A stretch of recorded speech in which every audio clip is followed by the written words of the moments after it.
All right, guys, what's up? It's the day after Speedweek. Speedweek finished last night at Delta Speedway. It was pretty good racing most of the night. They're well known for keeping their track well groomed and having good racing most of the time. So nothing different last night. So let's go over the champions real quick. We'll go over the winners and the champions. So in Super 600, Dawson Torgerson won. In the restricted, Haven Sherman, she won her first micro sprint race and she got a bear. So it's pretty cool. Non-wing, Jet Yanis won. And then juniors, Lee Uzel won as well as the championship. And that was 3 in a row for him, as well as taking the championship. It was pretty cool. That was one of my clients. And then in A-Class, Bryson Roush won his first A-Class race. And he got a bear while he was at it. California Speedweek. All right. So Jet Yanis got the Super 600, a bear.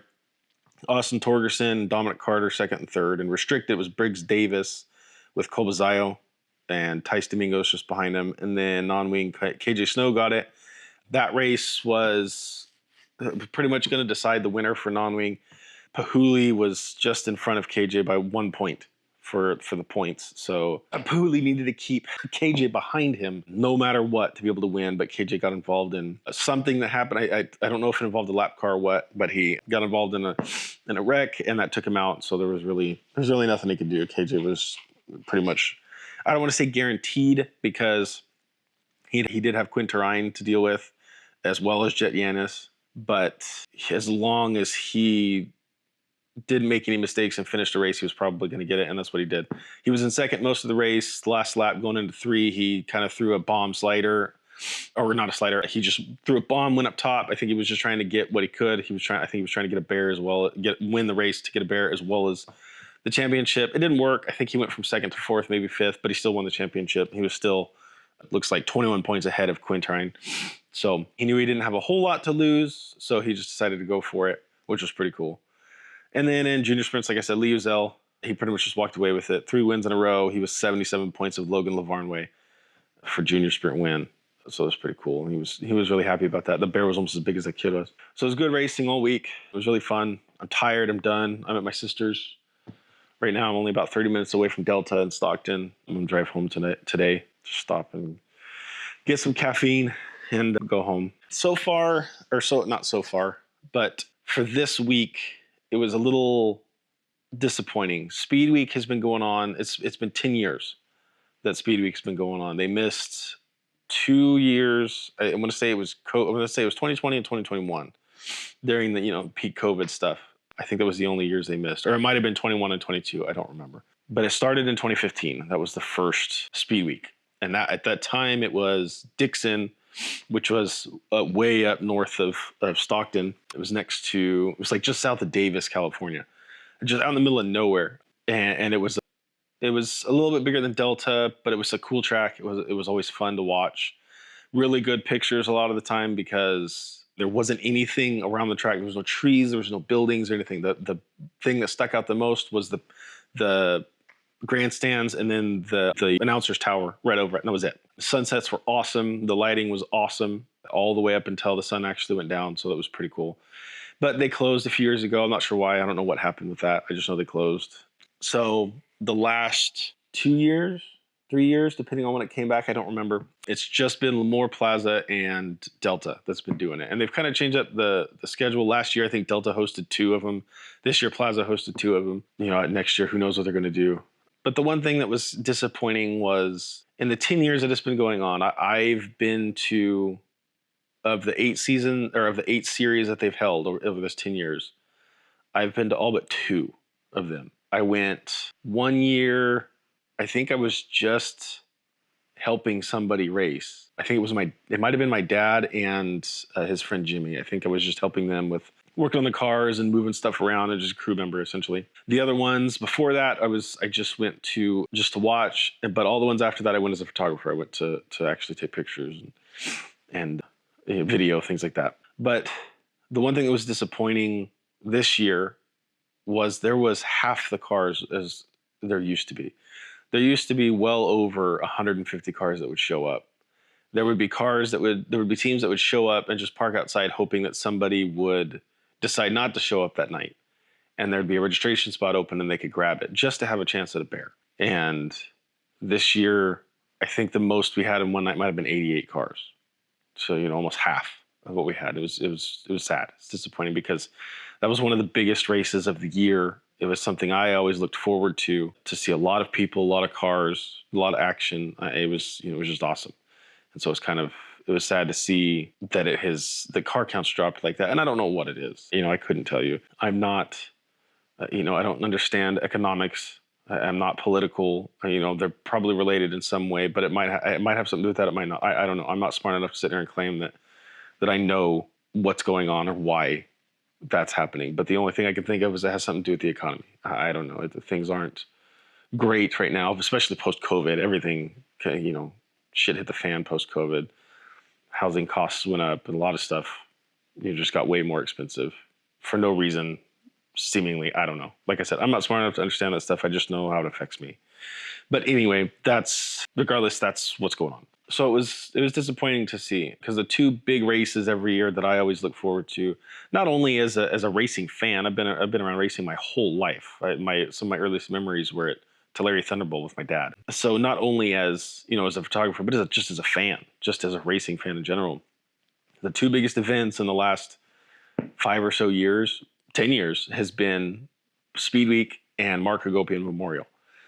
And so it was just sad. It was disappointing to see so few cars show up to something that used to be just massive, just absolutely. We would have people, dozens of drivers come from outside of the country to come and race and try to win some of these bears. And this year, I think we had one guy from Australia, and that was it. Everyone else was local-ish. So, and I'm not blaming the tracks. That's not what I'm saying. And I'm not blaming Speedweek at all and the people that run it. I'm sure it's not them. It's out of their control too. That's just the way it is right now. That's just what happened, and it just sucks. Hopefully, it gets better. Hopefully, it picks back up. Not just for me and my business and for my wallet, just for racing in general. Because that's some of the earliest introduction to racing that a lot of people will get is micro sprints. Around here, anyway, in California, we only have the 3 tracks. In Central California, we only have these 3 tracks that are within hours of each other. You go further north, you go further south, there's some more, but just as far as Central California goes, they're the easiest ones to get to. Jet Bowl and Lemoore, Plaza and Visalia, and then Delta and Stockton. So a lot of people's introduction to racing come at those tracks, and a lot of people get into a race car for the first time at those tracks. Hopefully things do get better, but we'll see. I don't know. I can't. Like I said, I don't know how any of that stuff works. I can't predict anything. I have no idea.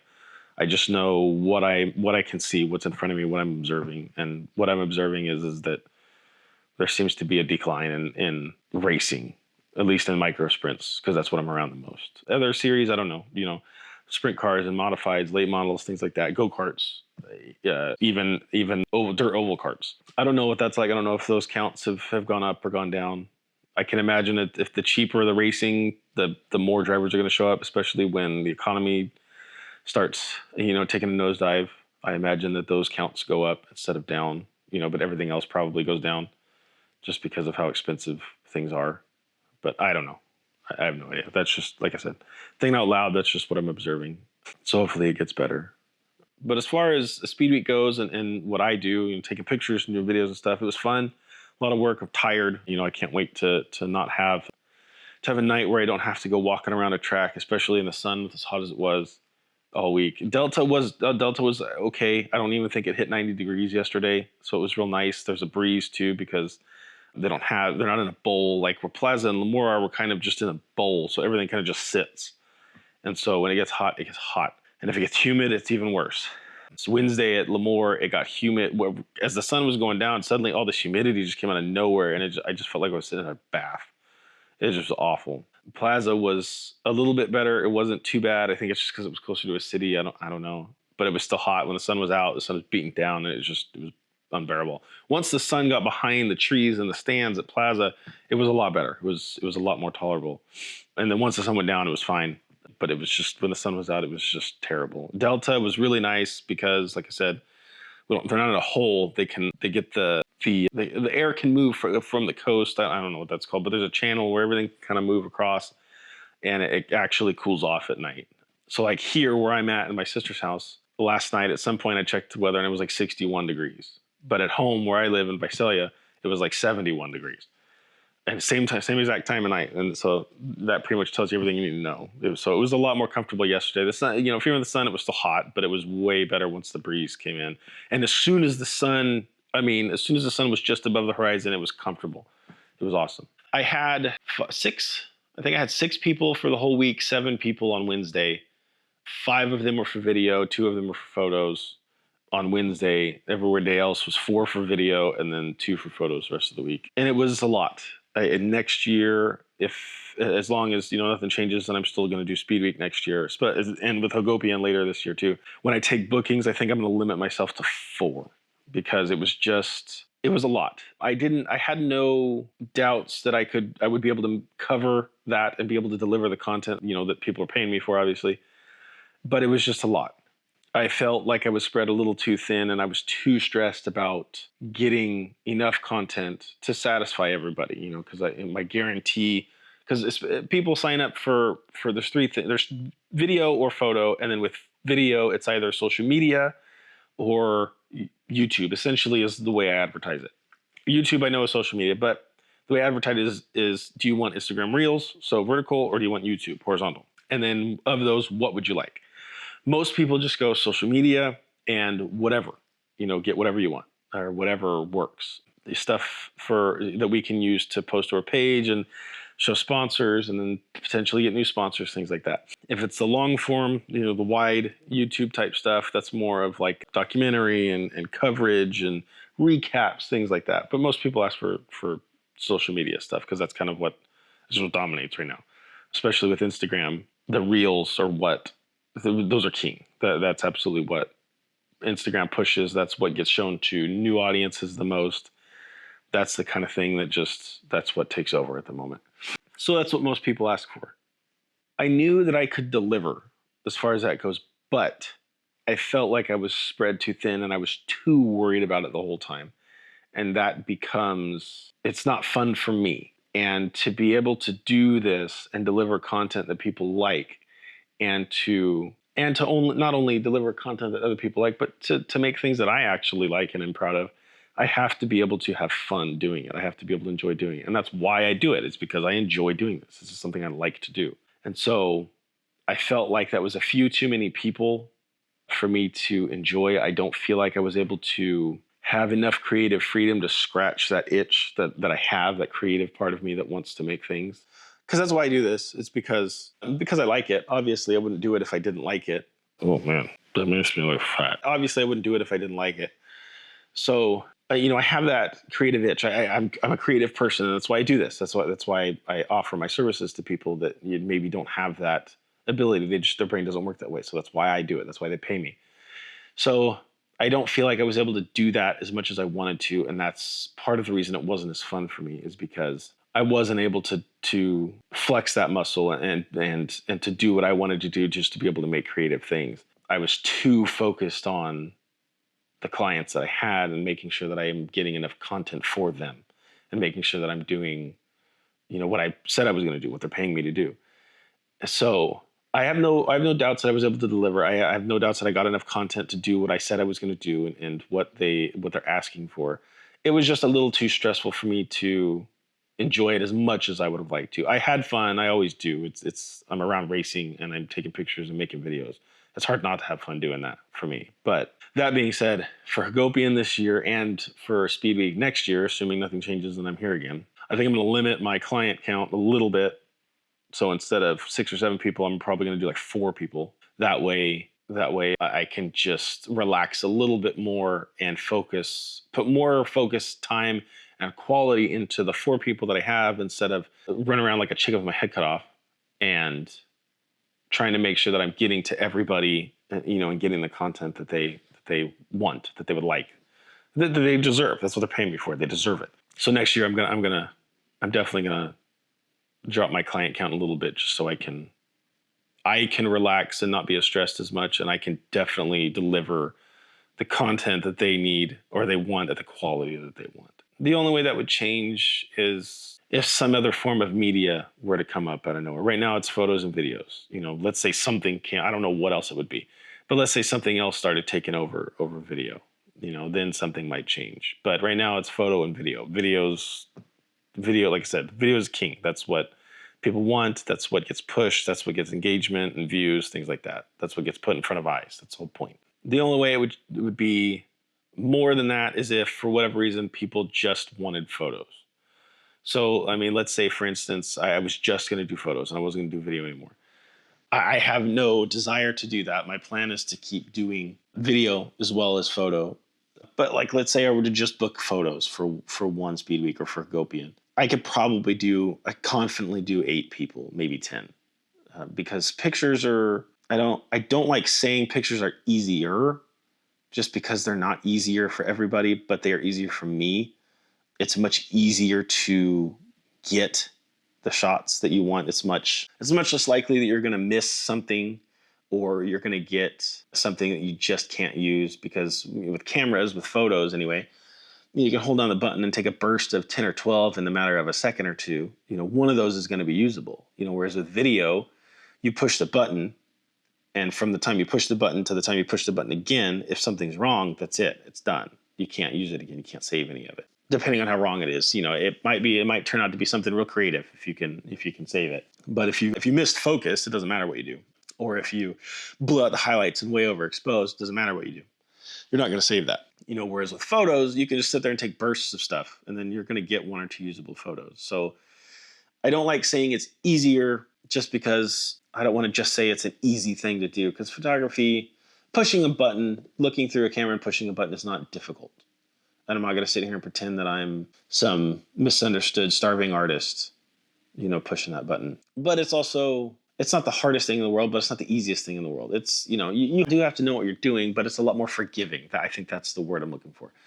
Photography is more forgiving than video. The files, the amount of information you're dealing with is far smaller than with video. If I'm doing 4K videos for clients, like if they wanted something long form for YouTube, that can very quickly end up in the terabytes of information in a night. If I'm doing social media, most of the time I'm just doing 1080p, because social media for most, with the compression and everything, it doesn't really do anybody any good to shoot 4K. A lot of the times what I found is if you're shooting 4K and then you upload that to Instagram, YouTube, whatever, it has a strange look to it. Sometimes it looks real pixelated because it's taking all of that information and squishing it down into whatever their standards are for uploading to their sites. And they all have some form of compression. What it is exactly and how the formula works, I don't know.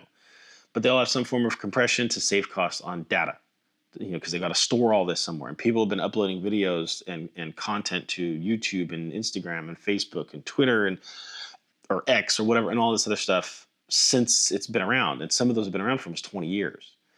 So it's a lot of information. So they do compress. No matter what you do, they're going to compress it. It's a little bit better if you use Instagram edits to upload to Instagram for whatever reason.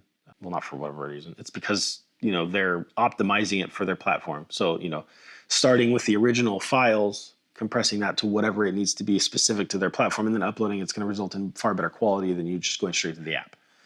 Why that is and why they can't all do something like that, I don't know, but that's how it works. Anyway, for social media, I usually shoot just in 1080p because it's more than enough. Usually someone looking at, their phone, the screen's not big enough for them to sit there. The pixels aren't fine enough or big enough, for them to sit there and be able to see the loss in data that would result in shooting in 1080p versus 4K. So when I'm doing social media stuff, it's all 1080p, because one, it makes my life easier, but 2, there's no reason to have that much information in a video that's going to be 30 seconds long and someone's going to look at it for, 10 of those 30 seconds and scroll right past it. There's no reason to make it that much harder. But so anyway, my point is photography is a lot more forgiving. And I've been doing photography long enough to where I could easily take on 8 or 10 people and be confident that I'm going to be able to get the shots that they want. I could get all of their on-track shots in one night and do, inside and outside. And then the next night I could do everything outside the track, the candid stuff of them working on the car, the driver getting ready. I like to get shots of the driver getting in the car, getting out of the car, talking to the crew, things like that. So it's just, the word I'm looking for is photography is much more forgiving than video. And if you're doing a video, something like YouTube, I've done a couple. I've got more in the works, but I've done a couple where it's like a documentary style video. Those ones are a little bit more, those are even more demanding because I have to make sure that everything I get matches I have to make sure it all fits with whatever the theme is going to be. I got to make sure that if I interview or talk to people, audio's on point. I got to make sure that they aren't uncomfortable in front of the camera or in front of me for any reason. So, you know, that's even more difficult. That gets even more challenging. And I don't do that very often yet. I'm getting better, and I'm going to start trying to do it more. I've got more in the works. It's just not something that I've made a regular part of my portfolio just yet, because I don't feel like I'm quite good enough at it yet to make it something that I offer. Right now, I pretty much just offer it's like video, you know, social media, it's YouTube, compilation style stuff, and that's kind of where it is right now. But I'm hoping next year I'll be good enough at it. I'm hoping to save up as well to get some really, really good equipment to do things like that. And the next year, something I can offer for higher dollar teams, more professional teams. Micro sprints, you know, there's only so much money in it, and there's not a lot of real high dollar teams that take it very seriously and professionally. It's not that kind of sport. You know, there are people that take it seriously, don't get me wrong, and I'm not saying that there's no one that's a professional here, but I'm just saying that micro sprint racing it's not NASCAR. There's not hundreds of thousands and millions of dollars into this, you know, every weekend like NASCAR is. This is, you know, they'll spend thousands of dollars, which is a lot to a lot of people, and it's a lot of money out of a lot of people's pockets, but it's not at the level where I feel like I could offer somebody a race weekend documentary, you know, because that would cost a lot of money. For me to do that, it's a lot of work, and it would cost a lot of money. And I don't think there's any teams that would do something like that, and that's fine. That's fine.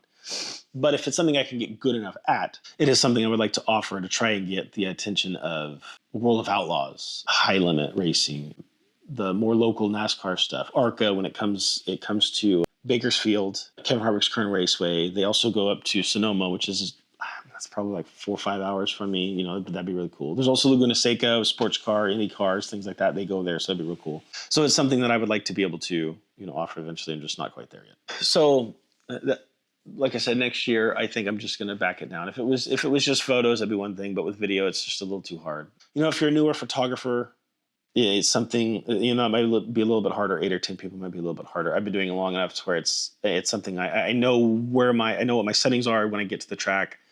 I know where I'm planning on going. I know what kind of shots that I want to get. I know how to set up the camera so it's just ready to go. I don't really have to change much. And then as I'm shooting, as I have ideas or as I want to get certain effects, I'll change it. And I know how to change it very quickly and on the fly. I've been doing it long enough to where it's second nature to me now. But if you're a newer photographer, that might not be the case. And so it might be a little bit more pressure. You know, taking on clients might be a little bit harder. I would limit yourself to just what you can easily walk to, as far as like the pits between them and wherever they pit at the track, and then the track itself, that you can walk to within a few minutes, just to make it easier on yourself. If you've been doing it long enough and you just have the ability and the skill, and you know how to use your camera well, you know how to pull it up and just have it ready to go and have the settings, you know, you're going to be better at it, and you're going to be able to take on a few more clients. But somebody who's not as seasoned might struggle a little bit more. Or if you're one of those, because I don't like talking down on other photographers. I don't like saying that anybody else their work isn't good or their work doesn't look good, because I know people have said that about me, and I know that they're wrong. You know, I don't think that I'm just an award-winning photographer that is the best in the world. I don't think that at all, but I know that I'm good at what I do. And so I know that when I started, and even now I know people don't think I'm that good. I know someone out there doesn't think that, and I don't care. So I don't like saying that about other photographers for any reason, because everybody's got to learn. Everybody starts somewhere and develops their own style. But there are photographers that they get out there, they get a camera in their hands, they don't really know what they're doing. They find one thing that works really well with a couple of clients, and then that's where they stick. They're stuck there. They don't change anything at all about anything that they're doing. They don't try to get different shots. They don't try different editing. They don't try moving around some more. They don't try getting creative with anything. They just, whatever worked that one time that got them 3 people to buy photos, that's where they stay, and they don't change anything at all. And you can, as somebody who is in a creative field where our job is to make interesting images, make things look interesting to people so people want to look at it and want to share it with their friends and share it with other people, you can't do that. You can't be stagnant like that. You have to keep trying different things. You have to keep moving around. You don't have to get uncomfortable, because I don't like being around people. I'm not a people person. I don't do weddings and I don't do events very often. You know, every now and then I'll do something because it's a good payday, but I don't like it. I don't like being around people. I like race cars. I like sports. And with that, I don't have to position people. I don't have to set up lighting. I don't have to tell people where to go and what to do. I have to move to where the action is. I have to figure out where to be to see what's on the track or what's on the field to get good shots and to make interesting photos. And so that's what I like about it is I have to figure it out. I don't have to tell them what to do. I have to figure out what to do to make that shot. It's up to me. It's on me. It's not on them. And like I said, I don't like dealing with people. I don't like people. I don't like having to talk to people. I don't like socializing. It's not my thing. And so that's kind of why I stick more to sports and cars and stuff. So that's just what I do. But if you're one of those photographers, you know, and I'm not referring to anybody specific. I just know I see it all the time when I'm scrolling through Instagram. It'll be photographers that I see that I don't know. They're back east. They're in, you know, they're on the East Coast. They're in Florida, Pennsylvania, New York, and all that stuff. And they just do that. I look through the page real quick just because that's how my brain works. I would just want to look and see what they're doing. And it's just all the same thing. Nothing changes. The editing stays the same. The shots stay the same. Nothing changes. And it's boring, static stuff that doesn't catch an eye and it doesn't move around at all. And so, like I said, as photographers, our responsibility is to make interesting photos and to keep it going and to keep trying to make it interesting, keep trying to take good photos. And so if you stick to whatever worked at one time, nothing's going to change. You know, I don't want to say you're not going to get business. You're just not going to be successful. You're not going to be very big. So if you are a new photographer watching this, if you're somebody watching this that wants to get into it for whatever reason, and, you know, photos, video, whatever, just keep that in mind. You can't find one thing and then just keep nailing that for your entire career. You have to change from time to time. You have to move things around. You have to get into different positions and different editing and try different things that catch the eye in different ways. There are people that develop styles across, you know, their media. And I believe I have one. I don't really know. I just kind of do my thing. But there are people like DB3 Imaging, very, very good when it comes to media creation, photos and videos. They have been somebody I've followed for well over 10 years when they started, or when I started doing this. I found them at some point and I've followed them ever since. I cannot remember that guy's name. I've only ever met him one time, but he's very good at it. When it comes to videos, Jesse at Durco Media House, amazing work. That guy just knows what he's doing behind a camera. It's awesome. And that's what I aspire to be, is being able to make videos like that. He just knows how to make that stuff. And I know it's not all him. You know, there's editors and people that sound design and people that come up with the ideas and stuff. I know he's got all those people that help him. But, you know, he started it. He's at the root of it. And he's just very good. And that's the kind of stuff that I want to make. Another photographer I just recently found, Megapixel Mark. I can't remember his name, but I know his Instagram name is Megapixel Mark. I just found him. He's awesome as well. He has a distinct style between all his photos, but they're not all the exact same photo. They're different photos, but they have what his look would be. And like I said, I think I have my own, but I don't know. I don't try to have my own style. I just kind of do what I think looks good and do what I think works. So you can develop your own style that you know, people can recognize easily. But if you just take the same photos over and over again and you just even if it's a good photo, even if it's good editing, if it's the same thing time and time and time again, it defeats the purpose, one, but it doesn't help you. You're not going to grow as a photographer or media creator of any sort if you're just sitting there doing the same things and you're not changing anything up. You're sitting in one spot in the track, inside or outside, the whole time, and you don't move. You don't try different lenses. You don't try different shutter speeds. You don't try different f-stops. You don't try anything at all. You just keep the same thing. Just don't do that. Don't do that to yourself. Keep moving. Like I said, I don't like being uncomfortable, but keep trying to be uncomfortable. You know, and that doesn't mean you have to go way out of your way to go do things that you don't like. Like I said, I don't do things with people because I don't like it. But when I'm at the track, I try to move around and find things that I wouldn't normally do, because that means it's probably something that fans or drivers or people looking at your photos probably wouldn't normally see. And that's going to make it interesting. It's something that, from a perspective that people don't normally see, or from an effects point that some people don't normally see. Dropping your shutter speed. Last night I was trying to get shots of cars and I was at like a fifth or a tenth of a second trying to get some shots. I don't know if I got anything usable. Once I get home and I'm able to go through everything, I'll find out. But doing things like that, don't be afraid of quote unquote wasting time, you know, because I was doing that for all of one heat. And so some people would do that and be like, well, what if I don't get a usable shot? You know, and I wasted that whole heat. Well, so what? Those cars are going to be out on track again. You're going to go to a race with those cars again. Like, it's not that big of a deal. Don't worry about making those mistakes, and don't worry about trying to be perfect and trying to utilize every second of your time to be a good photographer. Use some of that time to try and do something different. Try to take shots you haven't taken. Try to go to places you haven't gone. Try effects you haven't tried. Don't be afraid of wasting the time just because you're afraid of getting shots that you may not use for any reason. Don't worry about that. You're going to take a lot of shots you're never going to use. There are so many pictures in my hard drive on my computer at home that will never see the light of day because nobody's interested in them, just because I've taken that many and no one's going to look at them. Or they might be photos that I don't think are that good. There's a number of reasons. But don't sit in the same spot. Don't pick one spot outside of the track and then just stay there, until the mains, and then go sit on the inside of the track in the same spot and then stay there until the mains are over. Move around. Go from one side, go to the other. Go behind the flagman. Go outside of turn 1. Go outside of turn 3. Try to get, in Delta, there was a spot that a lot of tracks don't have, but it's coming down the front stretch going into turn 1 where I could get real low and look at the cars coming at me. And that's a very interesting aspect because Plaza doesn't have something. Well, Plaza does. The problem with Plaza is they, with their fences, they don't have anything that blocks the clay from coming over, and you get pelted. I've tried it once, and I won't do it again because I just got nailed with clay, and it hurt a lot, and so I just won't go back there, or I won't go back to that spot. With the juniors, the restricted, it's not as bad, but everything else, there's no way. Well, with Delta, there was a big wood panel that I was able to kind of duck behind as I was getting these shots.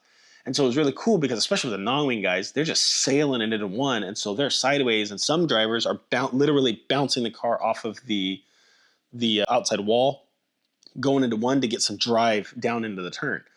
And so I'm sure I got some interesting photos. I won't know until I get home and I'm able to look at them. But do things like that. Try to find things that. So one of my rules that I figured out pretty quick when I was getting into photography and when I was starting to do all this is if there's a lot of photographers at the track, try to go where they aren't. Look around and see where they aren't at. Usually they're gonna, because we're pack animals. We're designed to live in a herd, so we kind of all want to group together with like-minded people. That's where you get friend groups and things like that from. Well, photographers kind of do the same thing. They'll see one or two in one spot, and so they'll kind of go over there because they'll think, oh, well, if they're there, that means there's probably good photos, so I'm going to go over there. I don't do that because now that's 3 or 4 or 5 people over there that are going to get the same damn picture. Why am I going to be there? What's the point? So now I'm going to go, if they're over taking pictures of cars going into turn 1, I'm going to go all the way on the other side and go take pictures of cars going into turn 3 or coming out of 4 or whatever. I'm going to try to go where they're not. Try to look where photographers aren't going and go there. Because your photos are going to look so much different than everybody else's. It's going to be more interesting to people. More people are going to want to look at it. So that was one of the things I learned early on. Is if you're at an event with a lot of photographers, try to go where they're not. If there's not a lot of photographers, then just go to different places. Just try in your head, try to keep some type of timer or countdown going. Like, I'm going to go over here for one heat race, and then I'm going to move to a completely different space for the next heat race. Or if it's a main event, it's 30 laps. I'm going to stay over here for 4 laps. I'm going to go over here for 4 laps. I'm going to go over here for 4 laps. One thing that I try to do is go inside, outside, inside, or I try to go outside, inside, and then outside, inside. So when they're doing hot laps of qualifying, I try to do outside. Heats. Sometimes I will stay outside. A lot of times I'll go inside for some of the heats, and then I will change during the heats. I will go back outside. And then usually for the mains, I'm inside the whole time. Because at all 3 tracks around here, the winner circles, or where the cars stop and they do the victory thing, is right inside, right by the finish line. And so I don't want to miss any of those shots, so I just stay inside. It's just easier for me. Plaza is the only track where they leave the track to go to a podium. Lemoore, they do it right there in the middle. Delta, they do it right there in the middle. But Plaza, they just go up through the flag stand, and then the podium's right there. So for the mains, I stay inside. But throughout the day, I'll change. I try to go inside and outside. And then I don't just go to the same spots every time. I try to move around. Plaza, like I said, going into one, it's just too uncomfortable. Getting hit, it hurts a lot. Plus, I'm afraid I'm going to break something on my camera. I don't go there anymore. So a lot of the times I will go to track entrance, which is coming off of 2, or as they come off of 4 going down the front stretch. Although that one's a little bit harder because they don't have anything blocking the clay again. So I kind of have to get behind a banner so I'm not getting smacked in the face with debris. I'm a little bit further away than I would like to be, so I don't get a lot of shots that I like. Going out there, like I said, juniors and restricteds, it's usually the only times I can do those types of spots because they don't throw anywhere near as much stuff. But I just try to move around. I know I'm rambling, and this video is going to be way longer than I would like it to be, and it's just full of stuff that nobody's going to listen to. But my point is just move around, get uncomfortable, try different things, get low, get high, get sideways. You know what I mean? Tilt the camera. When you're cropping, like a lot, my style came from a lot of the 90s racing magazines I watched. The photographer would tilt the camera, you know, and it would give the car a sense of speed. And that's just kind of where my style came from. And I like doing that. People don't like it. I've heard people talk about it. They don't like, some people don't like it. And I'm okay with that. You know, you don't have to like it. I can't please everybody with my work. There's no way you can't make 100% of the people happy 100% of the time. So I'm going to do whatever the hell I want to do. And if you don't like it, you don't like it. I can't do anything about that. It's much easier and much better for me if I just do what I like doing and make products that I like, and then let the people that don't like it not like it. I can't really do anything about that. You know, and so develop your style. You know, just figure that out. Just don't stay stagnant. Don't sit in one spot and just do the same thing over and over and over and over and over again. Because I've seen photographers go to tracks, they prop up a chair, you know, and a cooler and an umbrella and then their camera, and they sit in one spot and they just click, click, click all night, taking the same exact photo from the same exact spot the entire night from start to finish. And that's stupid. You know, if it works for that person and they can make money doing it, and people buy them, whatever, you know, doesn't matter to me. It just feels like it's a waste of time. Why do you even have a camera if you're doing something like that? And I don't know. I don't know if I'm wrong or right in that opinion, but that's how I feel. I just don't like it. And if you're somebody that doesn't like, if you're a photographer that doesn't like that opinion and you're insulted by it or angry about it, then you're probably the person I'm talking about. And like I said, you cannot like it. I don't care. That's what I think. But anyway, I've been rambling, talking about stupid stuff for too long that I'm sure most people are going to check out and not even watch. Overall, it was a lot of fun. I liked it. I always do. Being around race cars, taking pictures and getting paid to take pictures and take videos of race car. It's fun. It's awesome. I went to 4 races this week at 3 different tracks, and I didn't have to pay a dime to get into them. And most people, it's, you know, 30, 40, 50 bucks, hundreds of dollars, you know, if you've got several people or you have a car there. It's obviously costs a lot of money. So it's really cool that I get to be able to do that. And people are willing to trust me to get the images that they want, you know, whether it's pictures or videos or whatever. It's cool to know that I'm doing a good enough job that people are actually willing to book me. And I'm getting enough people where I actually have to worry about limiting my client count eventually. You know, that's a good sign. I don't want to have to limit my client count because obviously, 1, money, but 2, I want people to get good stuff. I want people to get content that they like. I want them to get photos and videos that they like, that they enjoy, that look good. You know, so having to turn some people away, I don't like that. But, you know, for my own sake, making sure that I'm running this business the right way, making sure that I'm doing what I'm set out to do with what I've set out to do with this business and making good content. I have to do it for my own mental health, but also to make sure that I am upholding the quality that I myself would want to see in content like that. If I were going to pay somebody to do that, I would want to see the quality that I am delivering. So to do that, I'm going to just have to knock it down a little bit. And it's not a big deal. I'll figure it out. You know, hopefully one day I can hire somebody else that can help me as a second shooter, even if it's just for photos, to go with me. And then I can just be like, hey, look, these people just want photos. Here's 3 clients. You focus on them. That's your sole purpose tonight, is focusing on them and getting them photos. And then I do other stuff. That would be really cool. It'd be really nice to make my life a lot easier. I'm not quite there yet, but I'll get there. It's going to be hard for me to relinquish that kind of control, because I got to make sure that the person that I pick they're going to be able to deliver the quality that I would deliver if I were clicking the button myself. So it's definitely going to be something that's a little more difficult to let that control go to somebody else and let somebody to where I don't have any say over it other than maybe in editing. You know, it would be strange for me. So I got to make sure that they are someone that my clients can trust as much as I can trust, as much as they can trust me. So one day I'll get there and I'll be able to make it a little easier on myself. I'm not quite there yet, but I'm going in the right direction. I feel like I'm going in the right direction.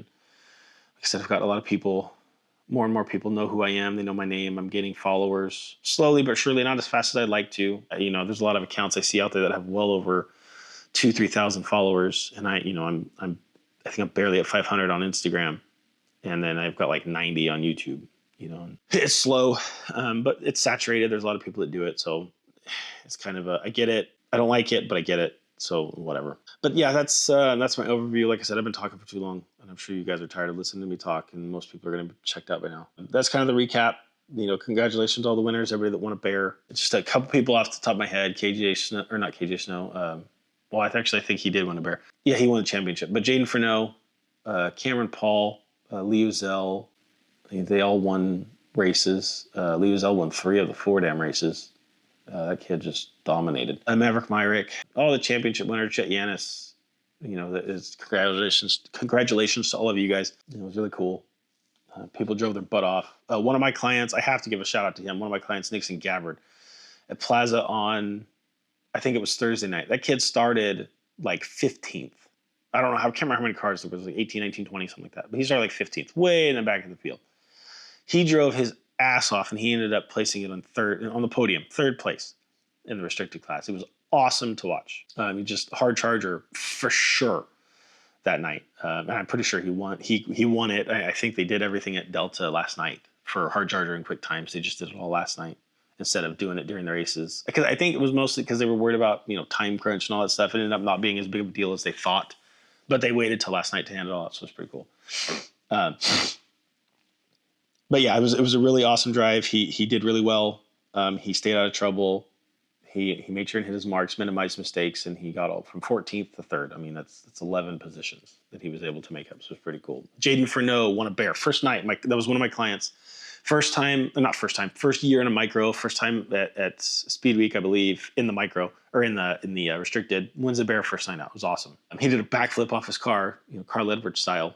So that was pretty cool. I missed it. I didn't get a video of it because I didn't know he was going to do it. I had no idea. Now I know. Now, anytime I see him at a track, if I think he's going to win, I know he's going to do a backflip.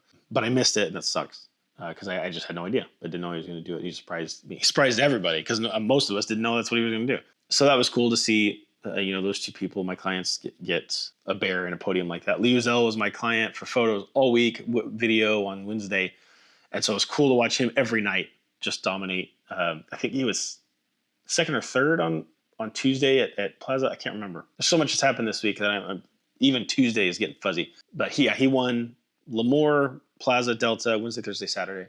And then he won the points championship. Like I said, it was like 80 points, I think. So it was pretty cool. I had a few other clients, Maverick Myrick for photos, Landon Henry for video, Nixon Soyland for video. They all did really well. Some of them just had bad luck. Nixon Soyland in the junior, he was in a heat race crash last night where he flipped pretty good. His car was all right, though, and he seemed to be okay.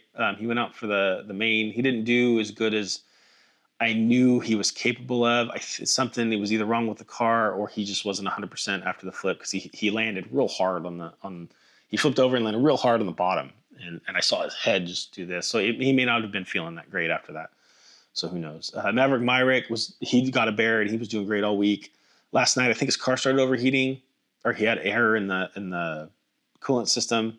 So he had to pull in at some point and that sucked. Landon Henry, that kid's good. He's fast. He's just, getting everything down to a T and luck. He just, he had some bad luck. He got involved in a wreck, I think on Thursday night. He was up top 5, top 3 maybe, and he got involved in something. I don't know. I can't remember what happened exactly. I want to say that he may have gotten spun by somebody, may have gotten taken out. I don't remember. And, if he did, I'm not going to call anybody out. There's no point. It's done. I can't do anything about it. But, so that put him to the back and that kind of just ruined his night. Last night he was okay. I think they missed something with the setup a little bit. I don't remember. I remember talking to his parents afterwards. And so I'm sure he didn't finish where he would have liked to, but he did good all week. He just, bad luck. Things happen, it's racing. Nixon Gabbard and Jaden Freneau, they were my Arizona clients. They were pit together and restricted. Jaden got a bear Tuesday night. And then Nixon got a podium Thursday night. But they both had some bad luck throughout the week. They both were involved in, minor things. And so it kind of just ruined their week. Neither one of them did great on Thursday coming up to the main. They both started in the back. Nixon drove his ass off, came out of nowhere, like I said, finished podium. I can't remember where Jaden finished. I think Jaden was involved in, he started up front in the main, and I think something happened, and he ended up spinning and then getting stuck up in the fluff in the cushion in turn 2, and so he had to go to the back, and so that kind of ruined his night. And I'm pretty sure it was all my clients. So it was cool to have those many people and watch a couple of them get bears. It was really cool. Another note for newer photographers or new media people, if you guys are watching this, talk to the teams. Go and socialize with the teams. I hate it. I don't like that. I'm not that kind of person. But it helps. It builds trust, and then they want to use you because it's that FaceTime. You're making an effort to be present and talk to them and get to know them, and they remember that.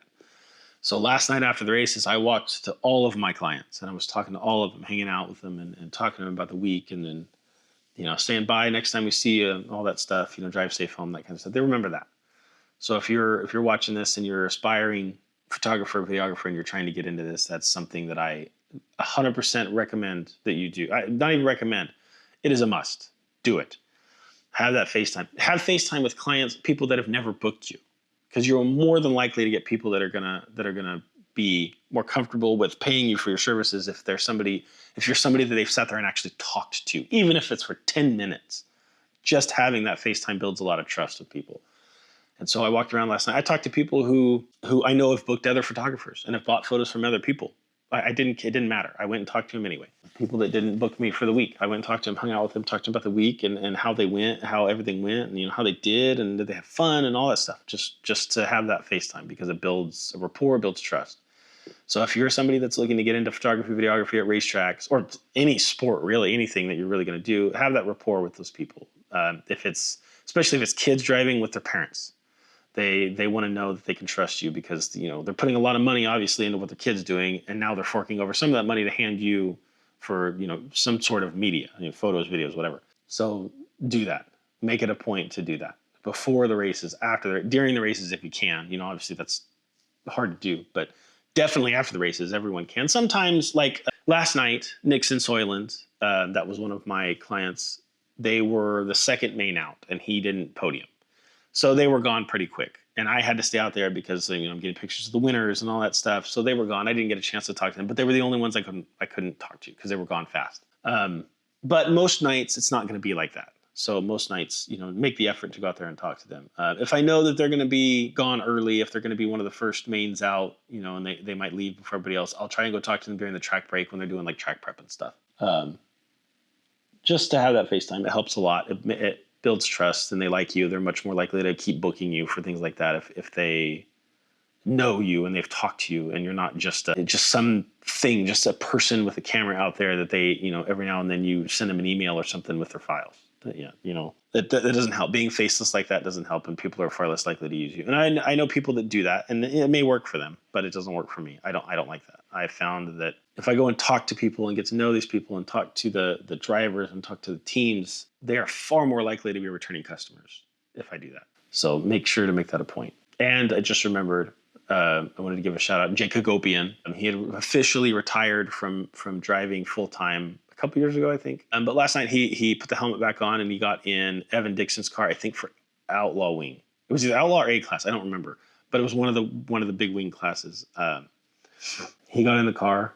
It was kind of a last minute thing. One of the teams that he was helping out was like, "Hey, we take the car up to the track for you, and then you can get in the car and give it a go." And so he decided to go. It was pretty cool to see him again. I mean, the guy, he works hard. He runs Plaza. He runs Driven. Plus, he's got kids. Family. He's got a lot going on. And so, when he was driving full time, he's an amazing driver. Always one of the better drivers. Always had a great attitude.